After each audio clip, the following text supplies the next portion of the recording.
I'm Helen Walker. I'm a sports physiotherapist working at Physio for Athletes in Melbourne. And today what we're going to be talking about is the particular flexibility requirements for the swimming strokes. Now, with swimming, you really need to be able to hold a good streamlined position so that your head is in line with your torso and your hips and the legs following through there. So a nice long spine and good arm extension.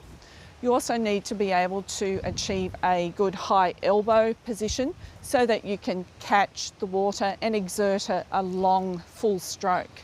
So what we're going to be doing is running through with Clayton some of the flexibility tests and how much range you require, and then later on a little bit on how to go about improving these movements if you need to. So the first step, Clayton, I'd like you to tuck your thumbs in under your armpits, and we're going to look at Clayton's high elbow position. So lifting the elbows out to the side, and what we'd ideally like to see is an angle of about 140 degrees or so from here to here. So Clayton's quite good there, but if we look at the right side compared to the left, we can see this is a little bit lower, and we'd be asking Clayton to stretch this side more so that we can even up his flexibility. Once again, the high elbow test. The next test we'll be looking at is upper back rotation, because during the strokes you need to be able to rotate your shoulders to pull through properly. So sitting tall please, Clayton, and I'll get you to pop your arms out in front, palms together.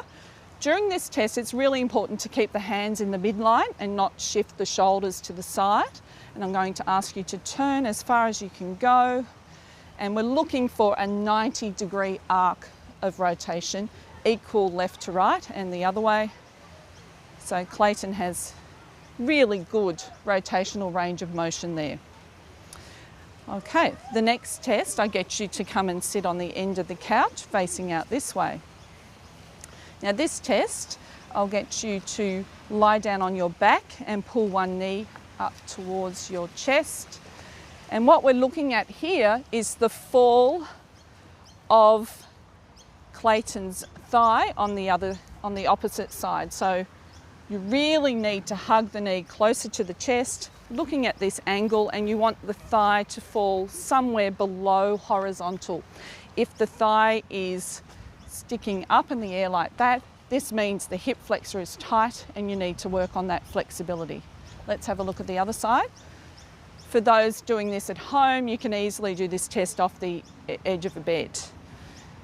So hugging the knee up to the chest once again and letting the leg relax. You can see on this side that Clayton's thigh is up above horizontal slightly. That's telling me that his hip flex is a little bit tight and he needs to stretch that area. I'll get you now to move up the couch, please, lying on your back. Yep. And what we're going to do here is have a look at Clayton's shoulder external rotation range of motion. And we need the arm at a 90-degree angle to the body.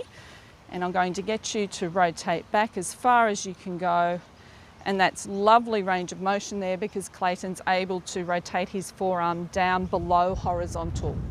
If the forearm is sitting up above horizontal, that means he's too tight and he'll need to stretch through his pecs. So that looks really good.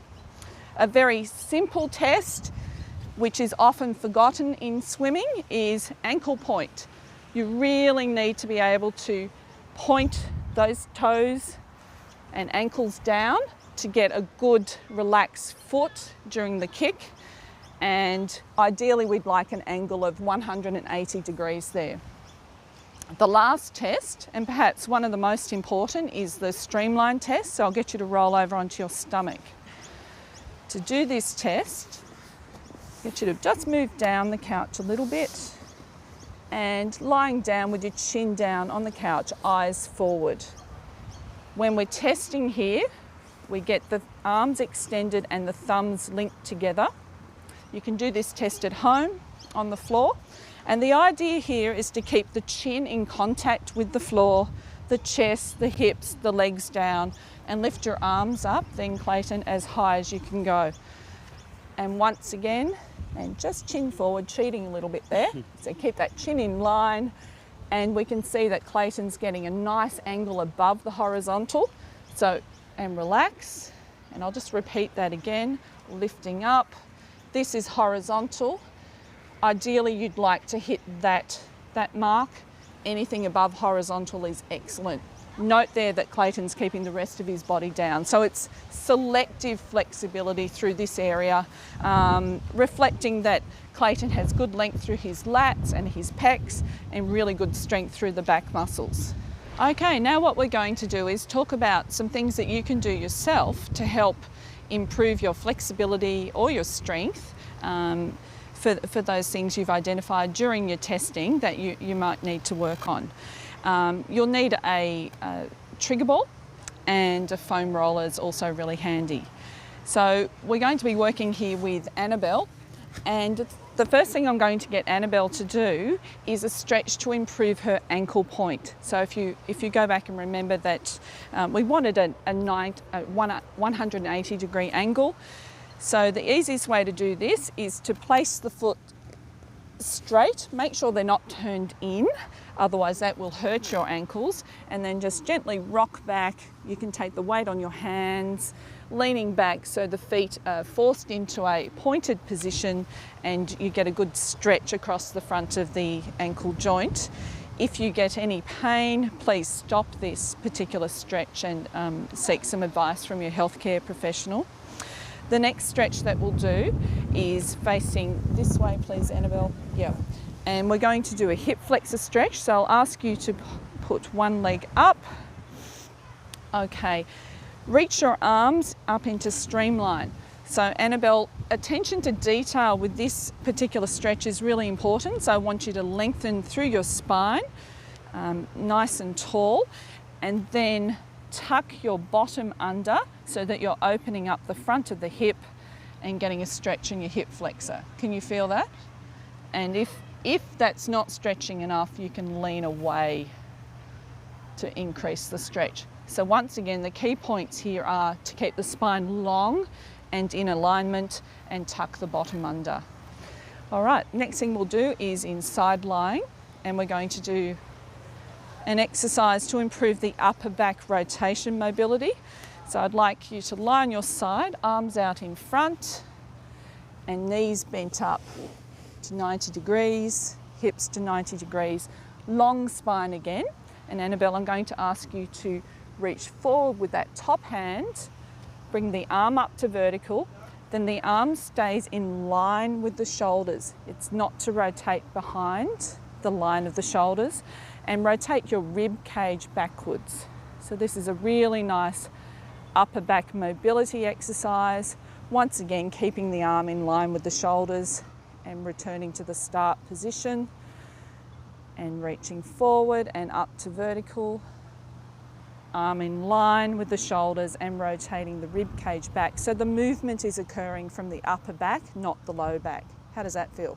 That feels good. And trying to rotate further on each rotation, and you'd want to be doing 10 on each side. Okay, now lying on your back please, and I'll get you to lie on the foam roller all the way up, head up the top and your bottom up on it. So just scoot up on the roller, good work. Starting with your arms up vertical, and we're going to do a pec stretch, keeping your spine long and then dropping the arms back so you're opening up through your chest till you get a stretch through the front of the shoulders there. Holding that for about 30 seconds and repeating 5 times. If you're someone who's particularly forward through the shoulder, you can start this particular exercise with the elbows down by your side here and then rotating out that way. And this will help open up and stretch a little bit more through the pec minor. So you'll feel this stretch in a different part of the chest muscles. And relax. Now we're going to turn the foam roller horizontal and have that underneath your shoulder blades here. So mid back, and streamline arms, reaching over. So I want you, Annabelle, just to check your position and scoot up on the roll other way a little bit. And here, trying to work on keeping your low back flat, so flatten the low back down, head up in line, so don't drop your head back, and stretching so that the upper back only is arching over the roller. Once again, holding for 30 seconds, about 5 repetitions. And up you get there. And I'll get you to now turn around and face the roller. And placing the palm up and slightly across the body with a straight arm. And roll that out, dropping your bottom down until you feel a stretch through the lat. You'll notice with the lat muscle, if you want to stretch it effectively, you can have your palm down or your palm up, once again keeping your spine long and holding that position to get a really good stretch. You should feel it in this area. And relax. So these stretches can be performed before or after training, and really important to work on that flexibility so you can get into the positions you need to get into when you're swimming. This is what we call a trigger ball, and we use it to perform self-massage techniques to the muscles around the body that work hard, but particularly in swimming, we use it around the shoulder. So what we're going to do is demonstrate with Annabelle here is leaning down, lying back on the trigger ball, putting the trigger ball under the upper trapezius muscle and rolling around. When you're using the trigger ball, it's important to move on top of it until you find the point that's particularly tender, and then hold the pressure on that spot for about 10 seconds till it eases off, and then repeat the process. So the important muscles to work on for the swimming shoulder is the upper trapezius, and I'll get you to sit up there, moving down to lower trapezius, once again rolling around on the ball, finding that sore spot. Have you got that there, Annabelle? Yes. And holding that for 10 seconds till the soreness eases off. Now I'm going to get you, we'll switch to the opposite shoulder, and the most important muscles to work on are the rotator cuff muscle groups, which sit on the back of the shoulder blade here in this triangle. Usually swimmers are quite familiar with this particular muscle group, and lying on that shoulder with the trigger ball underneath, lifting your arm up into some elevation, because remembering in swimming we're always working with the arms up high, rolling around till you feel the tender and tight spot, and holding that. And in this way you can do some self-massage for the rotator cuff muscles. The final group, which is really good to work with, is if you lie on your tummy there, please, Annabelle, the pec muscles just in this corner here, arm out to the side a little and rolling around till you find the tender spot. If it's too uncomfortable with your body weight on the trigger ball, you can always do this up against a wall so you can control the amount of pressure that you're putting on there. So they're the different stretches and mobility exercises that you can do regularly to improve your flexibility for swimming. It's really important though that you do them often, either before or after training.